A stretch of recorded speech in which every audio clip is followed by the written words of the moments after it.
Hello. Hi, I'm Paul Beckwith.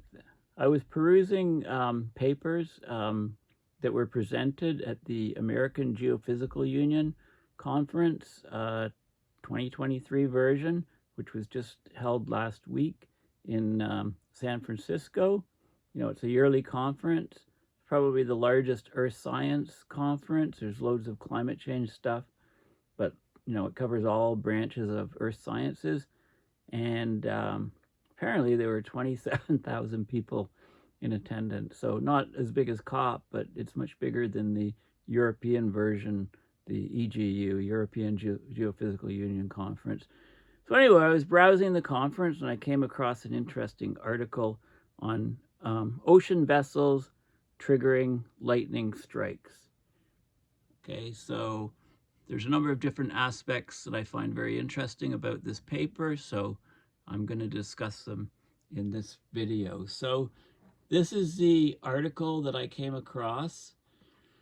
So previous research has indicated that aerosols in the ship exhaust could enhance lightning. New research indicates the ships themselves are also to blame.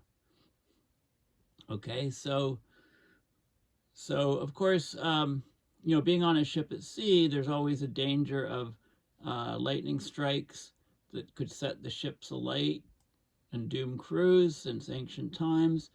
Today, of course, steel ships, the danger is minimal, but lightning itself is even more common. So this new research was presented at the American Geophysical Union 23 conference. If you're on Twitter, have a look at the hashtag AGU23. You can browse that to get all kinds of interesting stuff. So I did that a few days ago, and you know, I'll do a number of different talks on what I think is the most interesting. Their motto was wide open science. So ocean-going vessels do seem to make lightning more likely, and the mechanism is still debated.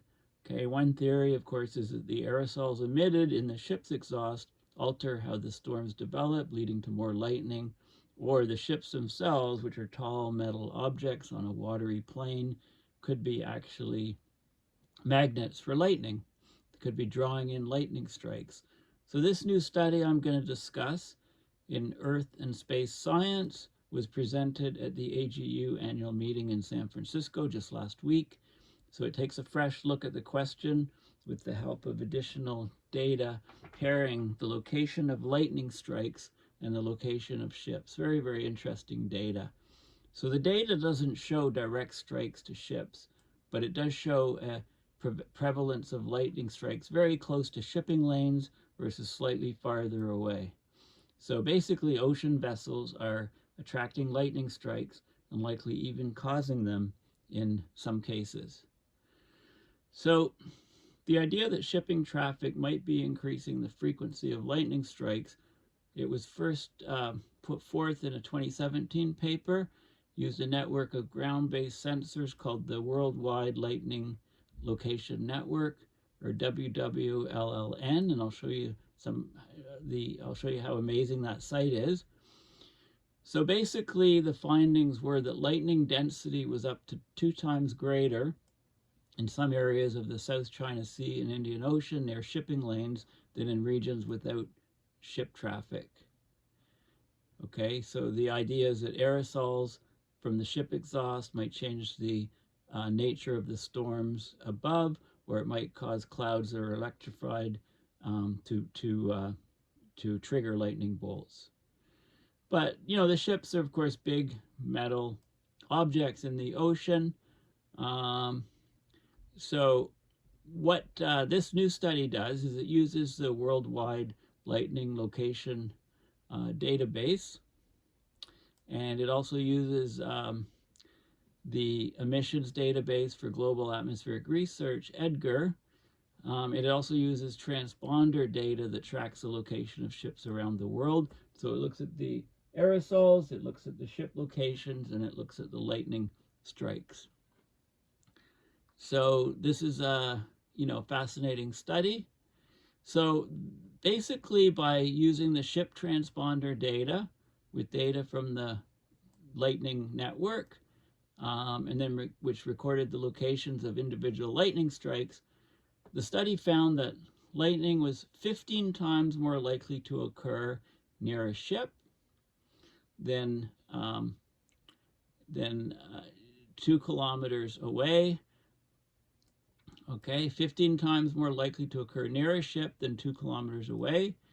And it was 66 times more likely to occur than 25 kilometers away from the ship. Okay, so clearly the ship is having an impact, whether it be through the aerosols, whether it be through because it's metal, both things are factors. But the magnitude of the increase in lightning strikes due to the ships is surprising. Okay, they didn't expect to find that. So clearly ships plying the ocean seas are like lightning magnets, if you like. They're causing many more strikes to occur close to the ship than further away. Okay, so the ship transponder data is expensive, especially if the ships are far away from shore. If they're near shorelines, the data is free. Okay, so they only looked at data in and near U.S. coastal waters and other coasts. They could get a worldwide view of shipping lanes from the Edgar aerosol data. The ship emission aerosols led to the formation of low-lying clouds, much like airplane contrails that appear behind ships as they move, so it's a proxy for shipping traffic. Okay, so lightning strikes were more common very close to shipping lanes compared to areas nearby with less shipping traffic. And their main study areas were like the Bay of Bengal and the South China Sea. Of course, if you introduce a tall metal object like that, like a ship in such an environment, which is basically flat, like a plane, if you like, the ocean, you have strong electric fields being set up from the clouds. And so the ship going by can actually act as a trigger and cause the additional lightning flashes, more than there would be if the ship wasn't there. Okay, and one of the reasons it's so prevalent in the Bay of Bengal and South China Sea is they think that the clouds are highly electrified but don't produce many lightning strikes. There's not a lot of triggers, so ships basically push them over. Other patterns like the U.S. East Coast, lightning strikes, may also be precipitated by ships, but it doesn't happen as frequently. So in all, 36%, so over a third of the vessels with transponders that were looked at in this study experienced a near or potentially direct lightning strike over the course of 3 years. Some ships had seen dozens or even hundreds of close strikes, like those that sail through stormy waters in the Gulf of Mexico. So it's actually interesting. So they don't have a simple and direct answer. It looks like the aerosols from the fuel, but also the presence of the ship themselves. Both of these factors are enhancing the lightning near shipping lanes, but their relative contributions are still unclear. Maybe with the reduction of sulfur in aerosols as enforced by the International Maritime Organization, the IMO, as we've discussed in many of James Hansen's papers, that will maybe resolve this because there'll be far fewer aerosols from the ships. Okay, so let's have a look at some of the, let's have a look at what's going on here. Okay, so this is a paper, Interactions Between Lightning and Ship Traffic. Okay, so, we want to understand connections between society and the natural environment to anticipate hazards and anthropogenic effects on the Earth system. So this study is a detailed exploration of the interactions between oceanic thunderstorms and maritime shipping traffic. Shipping traffic produces aerosols that perturb the otherwise clean ocean environment. Right out in the ocean, there's not a source of small particles like there is over land. So the ocean is basically a clean air, very, very few particles per cubic centimeter. So the aerosol effects of these ships has caused increased lightning over certain shipping lanes, but introducing tall grounded objects into a high electric field environment, like the ship in water, might also facilitate the lightning discharges. Okay, this happens over land with upward lightning. You know, the feeder stroke from the land might go from the land to the cloud, and then the main stroke come from the cloud to the land, you know, if it's a tower or something. Okay, so the analysis of the thunderstorms responsible for enhanced lightning activity over the shipping lane, it indicates that the enhancement results from an increased frequency of lightning producing storms. So there's, you know, but there's other factors coming into play. But I mean, the key finding is that lightning is 15 times more likely to occur at a ship's location compared to being 2 kilometers away. Lightning is 66 times more likely to occur at a ship location than compared to 25 kilometers away. So it's a huge effect. Okay, so, you know, basically the key points, the lightning enhancements over the shipping lanes are accompanied by more thunderstorms without pronounced evidence of storm invigoration. So the ships are just passing through, and storms that are primed to produce lightning seem to do it in the proximity of the ship. I think that's what they're saying. Lightning over maritime routes preferentially occurs close to current ship positions compared to other nearby locations surrounding the ship. Direct ship interactions, so the metal in the water, aerosol effects, and local weather patterns are all important to understand what's going on. So basically, a previous study was done, but it didn't use as much information and as much data as we have now. We have great data on tracking lightning, tracking ships, and mapping aerosols over the oceans. All those things are used in this study. The enhancements of more lightning over ships is attributed to pollution, but also the actual ships being there, the tall objects in high electric field environments, initiating the lightning. So basically, you know, ships are well grounded, right? They're sitting in water. What can be better than grounding than ships in water? So for storms that are near the tipping point between remaining, they call them electrified shower clouds, or ESC. So these are clouds that there's electrical charge in them, right? There's charge separation based on the microphysics within the cloud. Lightning sensors don't see anything, but then suddenly these things can produce lightning when a ship goes by, and then that's detected. Okay, so basically that's what's going on. So let's have a look. You know, I'll talk a bit more about what the paper is showing, but I just want to show you, if you Google WWLLN, which is Worldwide Lightning Location Network, go and do that. Stop the video and do that and have a look. Okay, they have lots of publications, and this is their latest map here. So here's a map, global map, shows all the lightning events, and the white markers are in the last 10 minutes, yellow, last 20 minutes, orange 30 minutes, orange, red 40 minutes, red 50 minutes, and maroon 60 minutes ago. Green dots are the active WWLLN lightning sensors. Okay, so you can get basically a real-time lightning map. Here's a cumulative density map of an entire day. It contains all the lightning data from the previous day, and it's flashes per degree squared. Okay, degree latitude, degree longitude squared. Here's the scale. You can see areas where there's very high lightning activity, areas where there's less, and this is generally tracking where storms are on the planet. There's satellite animations showing the lightning going off. That's not right, updating right at the moment. There's spectrograms looking at the frequency.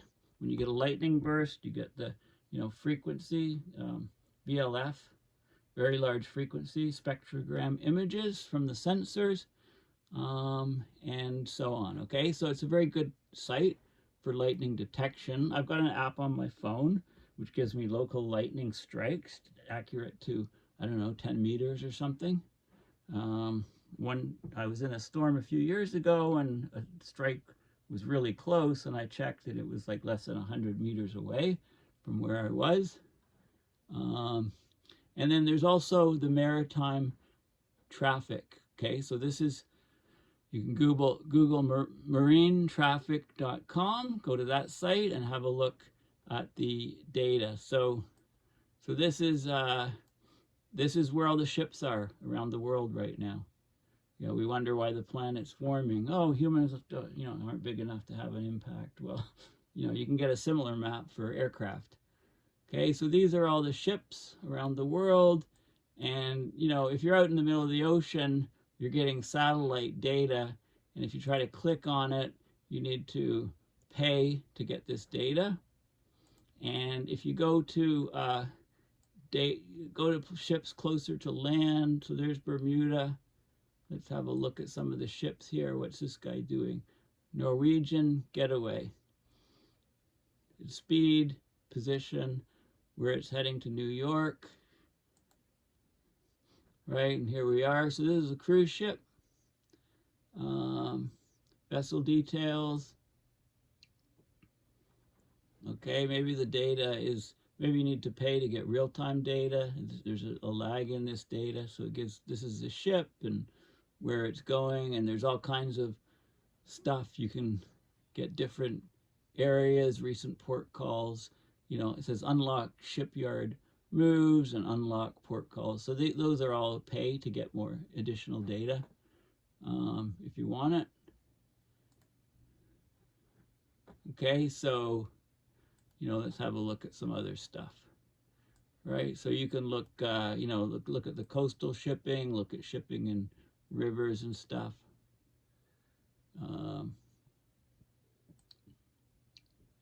Here's a bulk carrier, where it is, where it's going, past track. Oh, this guy's at anchor right now. The draft of the ship, received 3 minutes ago. Wonder if there's any more details here. Yeah, so there's more details here about the ship and where it's registered, and it's a bulk carrier built in 2000, sailing under the flag of Bahamas, carrying capacity, current valuation. Okay, so there's lots of detail here on this ship. Some of it you still have to pay for. Okay, so that's so the data is all available. If you go to flight radar, you can get the equivalent thing for aircraft. We can see traffic even in the Great Lakes here. Let's see what's heading up here. Here's something going, self-discharging bulk carrier. Vessel details, updated 2 minutes ago. Right, and the AIS is where the transponder is that the ship is talking to, basically. Okay, so anyway, there's loads of data here on the shipping. And this is the IMO website, the International Maritime Organization. So I just had a look at it. What's new, life cycle of greenhouse gases and marine fuels, Secretary General's statement on threats to commercial ships in the Red Sea, etc. Up-to-date news, and you can get reports, and a lot of the stuff you have to pay for to get the reports, unfortunately. I was looking on here to see if I could find anything about the sulfur emissions reduction in 2020, and I didn't find much. These are the guys that are causing all this accelerated spike in global average temperatures, right? By taking so much sulfur out of the shipping fuels, they've caused caused warming to take off. So I think this is a good thing because when the powers that be realize that it's the sulfur removed that is causing this accelerated warming, maybe they'll put it back in and reduce it in a slower, more measured fashion, knowing that it's causing warming of the planet by reducing global dimming, right? Don't hold your breath on that, but that would seem to make sense. Okay, so let's go back to the paper, right? This is open source, interactions between lightning and ship traffic. And let's have a look at the, so there's a, intro. It talks about, ships in antiquity, like interactions between ships and atmospheric electricity being observed for thousands of years. Some of the first recorded descriptions of corona discharges are found in sources from antiquity. So Pliny the Elder, he wrote, or he did this work in 77 Common Era, something called Historia Naturalis. He described coronal discharges. He called them St. Elmo's fire, right? Soldiers on the night watches on castle walls, they'd have javelins, and then the end of the javelin would start glowing, and there'd be a sound like birds flitting about. On vessels, sharp points would be hit by, these coronal discharges, possibly even lightning, setting them on fire. So a common name is St. Elmo's fire. It's a very interesting phenomena. Okay, so there's lots of history of lightning strikes on ships at sea and damaging them. They used to put lightning protection systems on wooden ships. Most ships are steel now, so it's a different, they're grounded already because they're steel ships.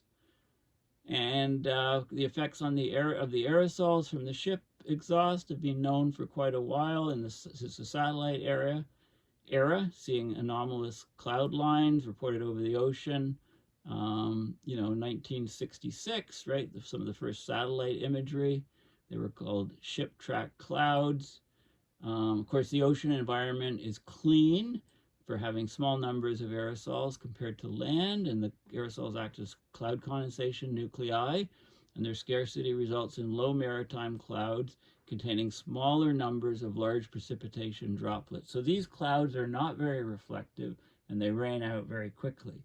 This is why you want the aerosols, because that generates large numbers of smaller precipitation droplets, which are highly reflective by the Twomey effect, which also have much longer lifetimes and don't rain out anywhere near as fast. So they stick around for a long time, and they reflect lots of sunlight away. They increase the albedo of the oceans. Because the sulfur has been removed, we're running into problems with huge warming now. Okay, so they use the Worldwide Lightning Location Network. They measured the aerosols, and they talked about the ship facilitating the transition of borderline ESCs, electrified shower clouds. They have strong electric fields, but have not produced lightning, so that you don't detect them. As soon as they produce lightning, we detect the lightning, we can see what happens. Okay, so they're using the Worldwide Lightning Location Network. They're also using tropical rainfall measuring mission data. Okay, so they've got this is precipitation radar. They've got this network. They can get data from this instrumentation, Tropical Rainfall Measuring Mission satellite, to get snapshots of storms across the tropics. We've been getting data from 1998 to 2015, and then I think the satellite was boosted to higher orbit to get more data. Okay, so we're getting data on a whole bunch of different sensors on the TRMM satellite, visible and infrared scanner, microwave imager, and other stuff. Now the ships themselves have this automatic identification system called AIS data. So there's a transponder on each ship, It's required by the International Maritime Organization. Requires all ships in certain classes of activity, like all ships on international voyages in excess of 300 gross tons, all other cargo ships weighing more than 500 gross tons, all passenger ships. They have this AIS transponder, and it has to be active at all times. Okay, so they have the global databases to see where the ships are and where they're going. And then there's an emissions database for global atmospheric research. Okay, so this emissions database for global atmospheric research is called EDGAR. So it's measuring PM 2.5 particles and other emissions from ships. Okay, so let's have a look at the results. Let's look at the data. Okay, so this is the EDGAR shipping PM 2.5, so aerosol particles 2.5 micron and smaller. These are the ones, because they're so small, they're light and they stay up in the atmosphere for a longer period of time. So coming out of ship smokestacks, they leave trails. And this is the emissions globally. Okay, you can see the different tracks where the ships ply, and you can see how many there are in the northern hemisphere compared to the southern hemisphere, right? In the southern oceans, very, very few down here. They're all in this band, in this region, but you can clearly see them. And this is the lightning, this is a worldwide lightning network, okay? Stroke rates of lightning. This is strokes per square kilometer per year. Okay, so this is where all the lightning strikes are occurring. Lots over land. There's bands where there's very few, deserts. And, you can see, interestingly, that they're kind of trailing to the east of continents, because this is the aerosols are coming off the continents, so there's more storms downwind of the continents because the aerosol count is much, much higher. So you can clearly see that. North America, they cover the Atlantic, the aerosols. Africa covers the oceans here. Okay, so you can see that. So then you can match the lightning strikes to the shipping lanes. Okay, but let's have a look at some more data. So this is showing shipping. This is the shipping PM 2.5 emissions in a small box in a small area, and you can see where the main ship tracks are, and you can see the thunderstorm rate, peaking here, these spikes peaking along where the emissions are. Okay. But you don't know that it's because just of the emissions from the ships. It's also the metal of the ship traveling through, is a big factor. Maybe other factors too. Okay, so, there's different lightning counts and infrared storm counts, minimum 10.8 micron infrared brightness temperatures. Okay, temperatures with cloud height and things like that. So there's lots of data. Okay, reflectivity. So this is from the satellite data, the TRMM data I was mentioning earlier, and I think it's just that this is February, the mean in February. This is the Bay of Bengal. This A and B are February, Bay of Bengal region, and C and D are the August extremes of the cycle.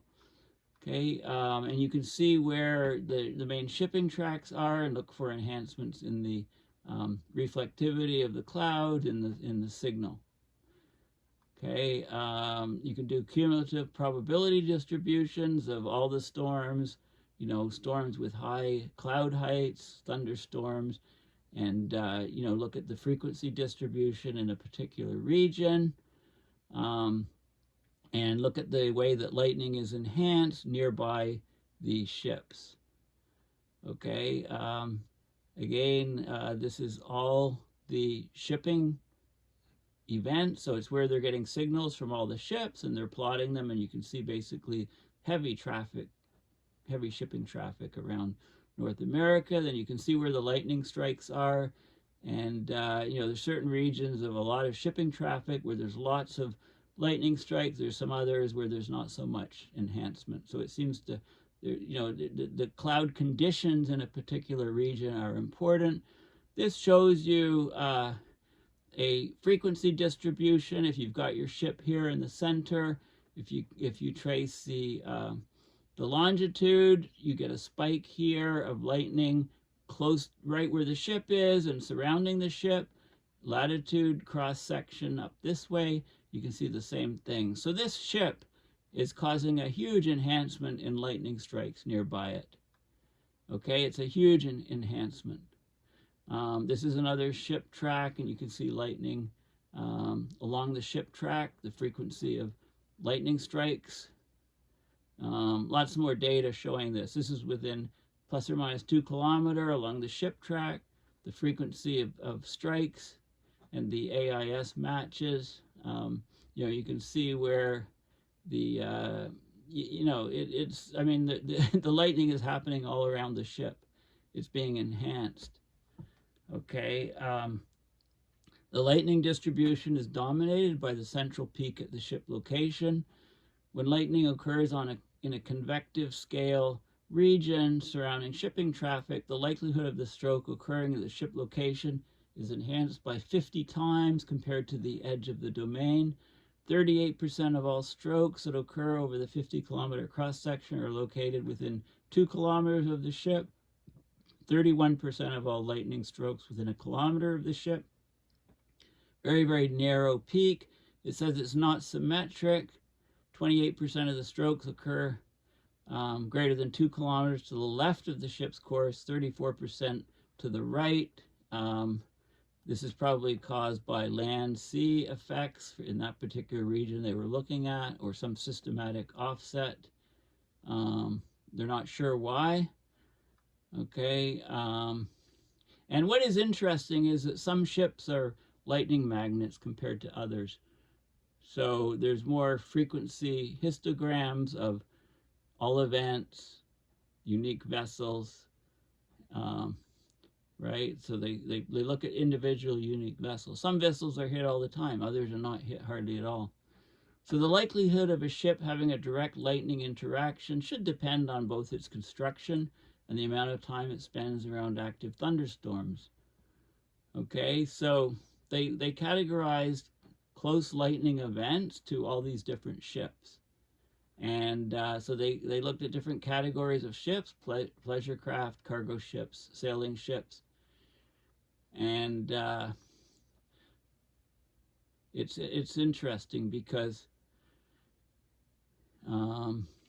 in total, 14,184 of the 55,327 vessels had a close lightning encounter in the time frame January 1st, 2019 to December 31st, 2021. So the 3-year, it's all of 2019, all of 2020, and 2021. Despite accounting for only 19% of all marine traffic, 26% of the close lightning strikes occurred with cargo ships, making it the top-ranked category for lightning interactions.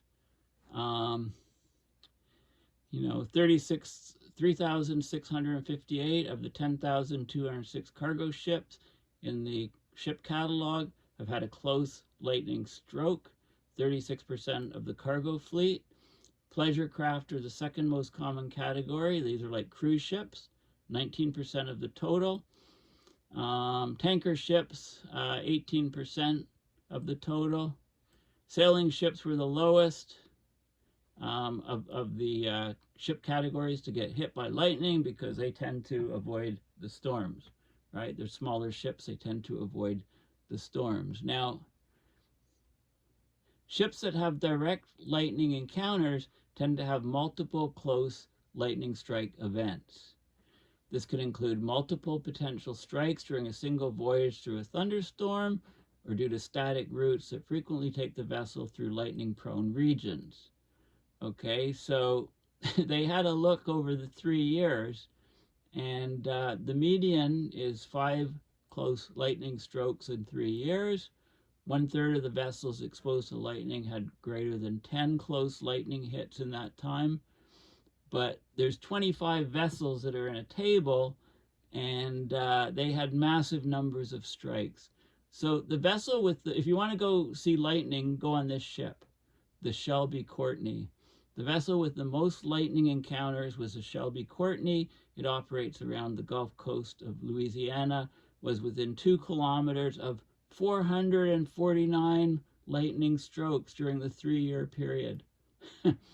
The second vessel by stroke count is a cargo ship, 187-meter long cargo ship, the Bahama Spirit, 444 close lightning encounters. Okay, so let's have a look. It's there's a cruise ship.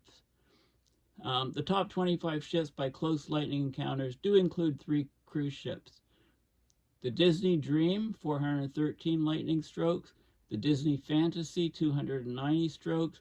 And the Carnival Pride with 270 strokes. So if you want to see lightning, go and see Mickey Mouse on one of the Disney cruise ships.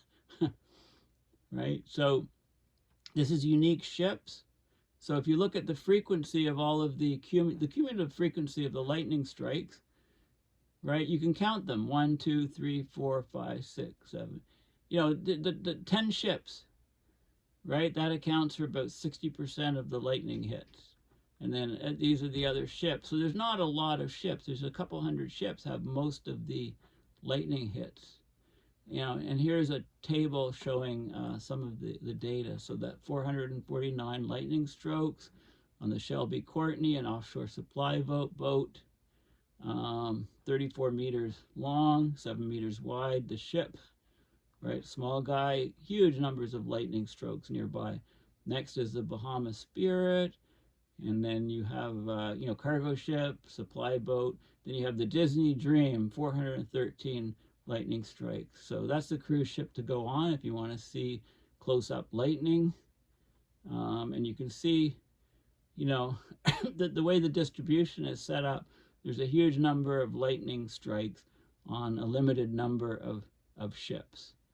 This is the top 25 vessels by close lightning stroke fractions of all AIS events.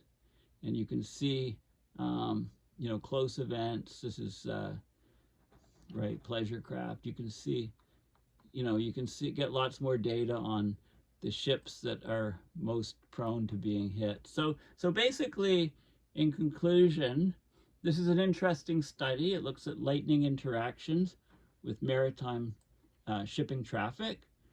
There's an enhancement in lightning activity, primarily over 2 shipping lanes.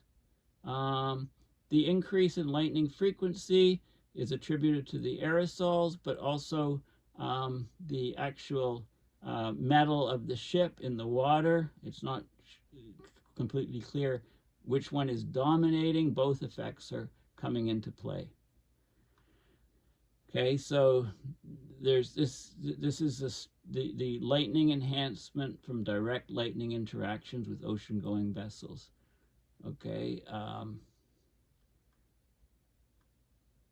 of course, the frequency of close lightning encounters depends on the amount of time each vessel spends traversing lightning-prone regions, depends on ship construction, vessel category. Ships that have the greatest exposure to lightning tend to be moderate to large commercial vessels that may be motivated to sail through stormy conditions rather than avoid foul weather.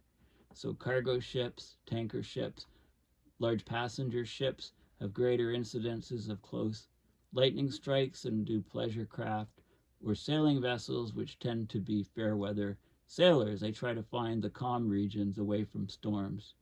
The ships with the greatest frequency of close lightning encounters are offshore supply boats, cargo tanker ships, tug towing dredging vessels, fishing boats, and cruise ships. Certain individual vessels have up to 270 to 449 close lightning strokes over the 3-year period in the study. Okay, so it's kind of interesting to see these connections between the natural environment, lightning strikes from storms, and human activities, plying the oceans with ships.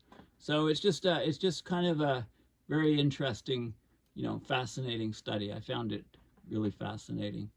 So thank you for listening. Please consider going to my website, paulbeckwith.net, and donating to my PayPal to support my research and videos.